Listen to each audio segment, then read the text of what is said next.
একজন কৃষক 5 জোড়া গরু দ্বারা 8 দিনে 40 হেক্টর জমি চাষ করতে পারেন। তিনি 7 জোড়া গরু দ্বারা 12 দিনে কত হেক্টর জমি চাষ করতে পারেন?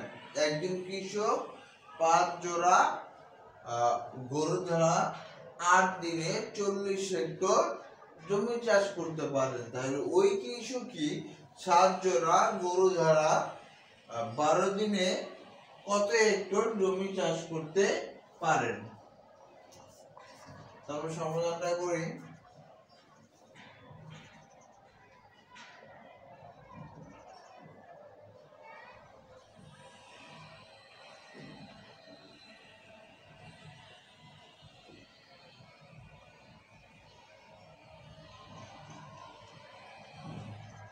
একজন কৃষক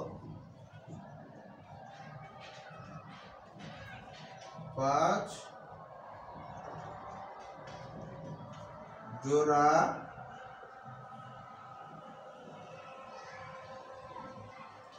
গরু দ্বারা একজন কৃষক 5 জোড়া গরু দ্বারা 8 দিনে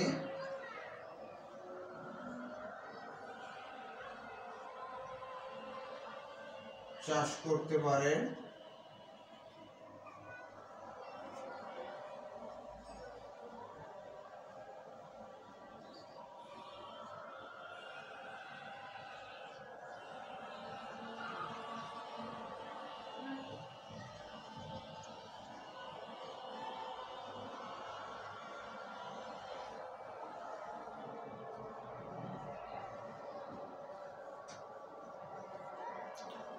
আট হেক্টর জমি, মানে একজন কৃষক 5 জোড়া গরু দ্বারা 8 দিনে চাষ করতে পারে 8 হেক্টর জমি।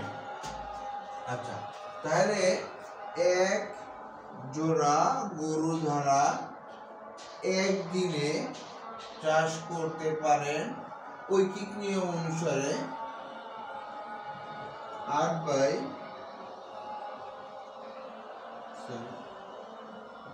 40 হেক্টর জমি।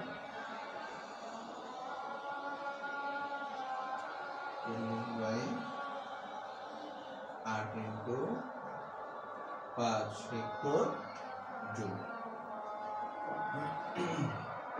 তাহলে 7 জোড়া গরু দ্বারা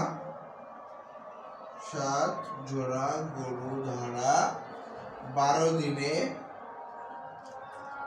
দিনে চাষ করতে পারে 40 into 7 into 12 আর into 5। এখন আমরা কাটাকাটিটা দেখি কিভাবে কাটাকাটি করা যায়। 5টা 40, 8কে 8, 8কে 8, তাহলে আমার থাকে কি 7 গুণ 12, 7 আর 12 গুণ করলে কত হয়? 7 আর 12 গুণ করলে হয় 84।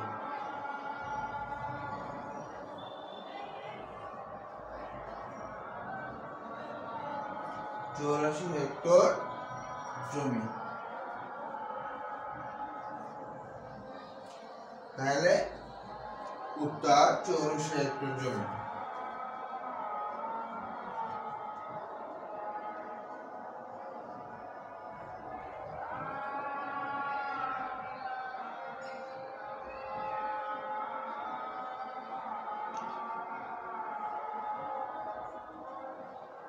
অর্থাৎ একজন কৃষক 5 জোড়া গরু দ্বারা 8 দিনে 40 হেক্টর জমি চাষ করতে পারেন। তিনি 7 জোড়া গরু দ্বারা 12 দিনে কত হেক্টর জমি চাষ করতে পারেন? তাহলে সমাধান হলো গিয়া একজন কৃষক 5 জোড়া গরু দ্বারা 8 দিনে চাষ করতে পারেন 40 হেক্টর জমি, এবং 1 জোড়া গরু দ্বারা 1 দিনে চাষ করতে পারেন 40/8 হেক্টর জমি।